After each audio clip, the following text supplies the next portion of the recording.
काठपदराच्या साड्या असो किंवा फॅन्सी साड्या, सण समारंभ असो किंवा लग्न समारंभ, फक्त रुमाल वापरून तुम्ही छान अशा 2 हेअरस्टाईल नक्की करू शकता.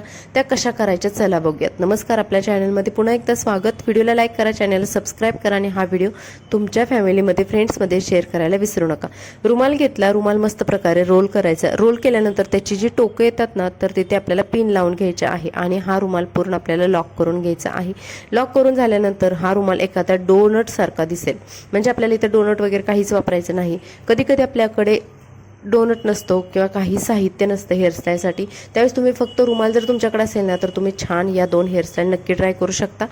हेअरस्टाईल नंबर 1 साठी समोरचे केस आहेत ते छान प्रकारे हातामध्ये घ्यायचे आहेत, विंचरून घ्यायचे आहेत. मस्त प्रकारे कानाच्या दोन्ही बाजूचे वरचे केस घ्यायचे, म्हणजे आपल्याला हाफ पार्टिशन करायचं आहे आणि अशा पद्धतीने आपल्याला हे केस आहे ते लॉक करायचे आहेत. इथे पफसुद्धा तुम्ही छोट्या प्रमाणात करू शकता. अगदी सिंपल आणि प्रत्येक मैत्रिणीला जमेल अशी ही हेअरस्टाईल आहे. बऱ्याच मैत्रिणींकडे एंड मुवमेंटला साहित्य नसतं, त्यावेळेस खूप कन्फ्युजन होतं की कोणती हेअरस्टाईल करू. त्यावेळेस तुम्ही ही हेअरस्टाईल नक्की ट्राय करा. समोरचे फ्लेक्स वगैरे असतील तर तुम्ही काढून घेऊ शकता. त्यानंतर पाठीमागची हेअरस्टाईल बघूयात. पाठीमागे केस छान प्रकारे विंचरून घ्यायचे आहेत आणि पूर्ण केस एका हातामध्ये गोळा करून आपल्याला दुसऱ्या रबर बँडने हे केस आपल्याला बांधून घ्यायचे आहेत. म्हणजे साधी जशी पोणी बांधतो ना, अगदी त्या पद्धतीने आपल्याला ही पोणी बांधायची आहे. तुमच्या काठपदराच्या साड्या असू द्या, फॅन्सी साड्या असू द्यात, कोणत्याही प्रकारच्या साडींवरती या हेअरस्टाईल एक नंबर दिसतात. तुम्ही एकदा ट्राय करून बघा. त्यानंतर जिथे आपण पहिला बोनट बांधलेला आहे त्याच्या खाली आपल्याला दुसरा हा रबर बांधून घ्यायचा आहे. अगदी थोड्याशा अंतरावरती आपल्याला हा रबर बांधून घ्यायचा आणि खालचे केस आहेत तो थोड्या प्रमाणात फोल्ड करायचे आहे. आता फोल्ड केलेले केस आहेत ना, ते दोन्ही रबरच्या मध्ये जो गॅप उरतोय तर तिथे ते आतमध्ये खोचायचे आणि तिथे आपल्याला थोडासा स्पेस करायचा आहे. बेस म्हणजे काय, थोडीशी जागा करायची आहे. त्या जागेमध्ये आपल्याला एक जो डोनट बनवलेला हा रुमाल आहे ना, तर तो त्याच्यामध्ये आतमध्ये टाकायचा आहे आणि त्यानंतर खालचा भाग हा वरती फोल्ड करायचा आहे.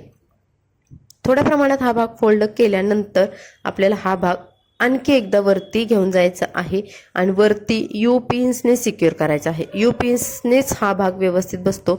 तुम्ही बॉब पिन वापरला तरी ठीक आहे, पण यू पिन्सने अगदी घट्ट आणि न टोचता ही हेअरस्टाईल होते. 2 ते 3 यू पिन्स जर वरच्या साईडवरून लावल्या ना, तर हा भाग अजिबात पडत नाही आणि तुम्ही गजऱ्याने किंवा एखाद्या डेकोरेशन फ्लावरने तुम्ही हेअरस्टाईल कंप्लीट करू शकता.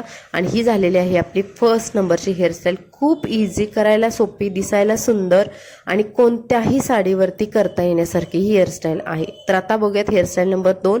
2 नंबरच्या हेअरस्टाईलसाठी तुम्ही पार्टिशन करू शकता. सेंटर पार्टिशन करा, साईड पार्टिशन, जसं तुम्हाला आवडेल तसं करायचं आहे. पार्टिशन केल्यानंतर तुम्हाला एका बाजूचे जे केस आहेत तर ते असे मस्त प्रकारे रोल करत जायचं आहे. बघा, मी बोटानेच हलकेसे केस उचललेले आहेत. बऱ्याच मैत्रिणींना हा समोरचा भाग कशा पद्धतीने करतो हे लक्षात येत असेल ना, तर थोडे थोडे केस घ्यायचे आणि वरती आपण ज्या पद्धतीने एका हातात केस पकडले आहेत ना, त्याच्यामध्ये ॲड करत राहायचं आहे. बाकी काहीच करायचं नाही. ॲड केल्यानंतर एका हातात केस पकडायचे आणि दुसऱ्या हाताने हा जो आपण रोल केलेल्या केसांचा भाग आहे तर तो हलकासा लूज करायचा, म्हणजे जेणेकरून आपल्या केसांना बाउन्स येईल आणि समोरची फ्लॅट हेअरस्टाईल, म्हणजे अगदी चपटी हेअरस्टाईल दिसणार नाहीयेत आणि आपल्या चेहऱ्याला शोभेल अशी मस्त छान दिसते. काठपदरच्या साडीवरती तर ही हेअरस्टाईल अगदी उठून दिसते.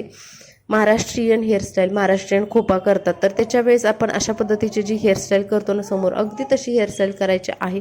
यामुळे हेअरस्टाईलला एक युनिक लुक आणि वेगळा अंदाज किंवा वेगळा लुक मिळतो.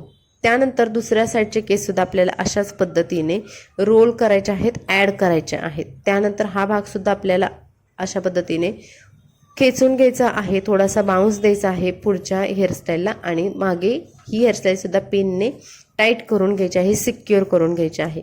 समोरची हेअरस्टाईल झाली. त्यानंतर आता पाठीमागे काय करायचे चला बघूयात. पाठीमागचे केस पुन्हा विंचरून घ्यायचे छान प्रकारे आणि केस एका हातामध्ये उचलून घ्यायचे आणि दुसऱ्या हाताने आपल्याला रबर बांधून घ्यायचा आहे. नेहमीप्रमाणे आपण नॉर्मल जशी पोणी बांधतो अगदी त्याच पद्धतीने ही सुद्धा पोणी बांधायची आहे. पण ही पोणी आपल्याला आता थोड्या वेगळ्या लेवलने करायची आहे.